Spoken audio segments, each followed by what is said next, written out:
Cooking chefs हमेशा अलग अलग टोपी क्यों पहनते हैं और कैसे एक चोर ने चॉकलेट की मदद से पूरा बैंक ही लूट लिया और कैसे आप बस एक छोटा सा काम करके डिप्रेशन से हमेशा दूर रह सकते हो। ऐसे ही और भी ज्यादा अमेजिंग फैक्ट्स को जानने के लिए वीडियो को पूरा जरूर देखना। नंबर 10, जैसा कि आप जानते हैं हीरा दुनिया का सबसे हार्डेस्ट और सबसे कीमती एलिमेंट माना जाता है, लेकिन क्या आप जानते हैं इंसानी राख से भी डायमंड बनाया जा सकता है। दरअसल अमेरिका की एक रिसर्च में पता चला है कि जिस कार्बन सब्सटेंस का हीरा बना होता है इंसानी राख भी उसी से बनी होती है। नंबर 9, अगर मैं आपसे कहूं कि एक चोर ने चॉकलेट की मदद से पूरा बैंक ही लूट लिया था। साल 2006 में बेल्जियम में एक आदमी था जिसने बैंकों में काम करने वाले सभी वर्कर्स का भरोसा जीत लिया था, क्योंकि वो उन्हें रोज चॉकलेट ला के देता था और इसलिए बैंक वालों ने बैंक की तिजोरी का VIP एक्सेस उसे दे दिया था। और उसके एक साल बाद यानी कि 2007 में ये आदमी 200 करोड़ के हीरे लेके भाग गया था। आप ये कह सकते हो चॉकलेट ने इन्हें 200 करोड़ का नुकसान करा दिया। और खोजबीन करने के बाद पता चला कि वो जो चॉकलेट लाता था वो भी चुराया हुआ होता था।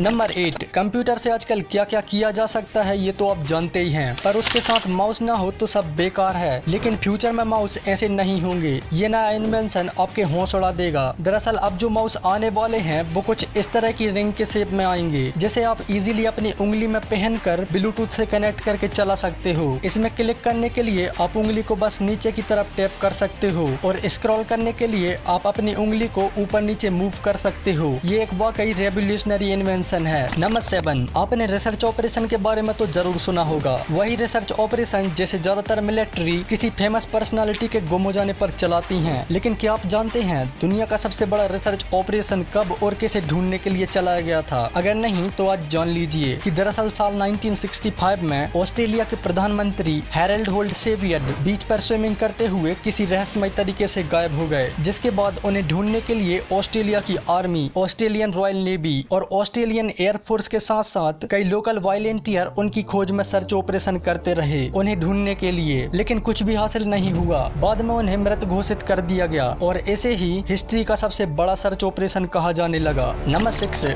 अगर आप किसी के साथ झगड़ा कर रहे हो तो आपको बात ऐसा सोच के करना चाहिए जैसे कि आपकी आवाज रिकॉर्ड की जा रही है, क्योंकि ऐसा करने से आप कोई भी ऐसी गलत चीज नहीं बोलोगे जिससे आपको बाद में अफसोस होगा और इससे आर्गुमेंट भी कम हो जाएगी, क्योंकि हमें खुद पता नहीं होता कि हम गुस्से में क्या क्या बोल रहे हैं और हमें क्या क्या नहीं बोलना चाहिए। नंबर 5, ये फैक्ट बहुत ही काम का है, इसलिए इसे जरा ध्यान से सुनना। डिप्रेशन से बचने के लिए साइंटिस्ट द्वारा जो सबसे उम्दा तरीका है उसमें से एक है जिम में एक्सरसाइज करना और दूसरा पालतू जानवरों के साथ टाइम स्पेंड करना। इसलिए अगर आपको अपने दिमाग को डिप्रेशन से दूर और मजबूत रखना है तो आपको कम से कम एक पालतू जानवर तो जरूर पालना चाहिए। नंबर 4, ये देखो स्टैचू ऑफ लिबर्टी का सबसे रियरेस्ट व्यू, जिसमें कि लोग स्टैचू के सबसे ऊपर वाली बालकनी में खड़े हैं और ये जो एग्जिट आपको दिखाई दे रहा है इसे साल 1960 में ही बंद कर दिया गया था। नंबर 3, क्लियोपेट्रा, जो कि एक समय इजिप्ट की बहुत बड़ी रूलर थी और आप उनके इस स्टैचू को भी देख सकते हो, पर आप बिलीव नहीं करोगे कि एक इंस्टाग्राम आर्टिस्ट ने फोटोशॉप की मदद से उनके स्टैचू को रीइमेजिन किया और उसे कुछ इस तरीके से डिजाइन किया कि मानो कि वो 21st सेंचुरी में कैसी दिखती होंगी और आप उनके इस डिजाइन को भी देख सकते हो।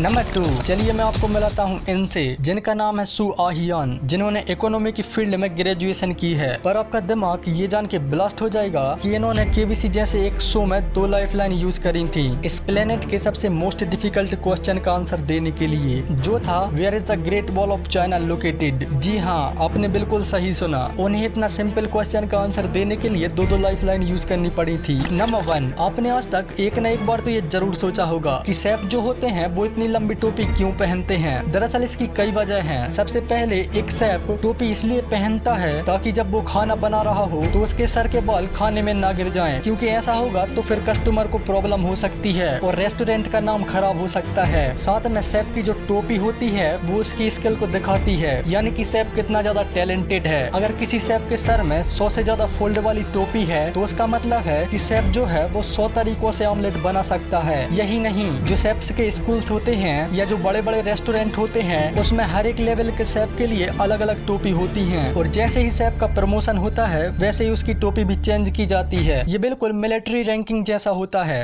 अगर आपको वीडियो पसंद आया है तो वीडियो को लाइक और शेयर जरूर कर देना और चैनल को सब्सक्राइब करके बेल नोटिफिकेशन को ऑल पे प्रेस कर लेना। आप इन वीडियो को भी देख सकते हो, ये वीडियो भी काफी ज्यादा कमाल के हैं। Thanks for watching.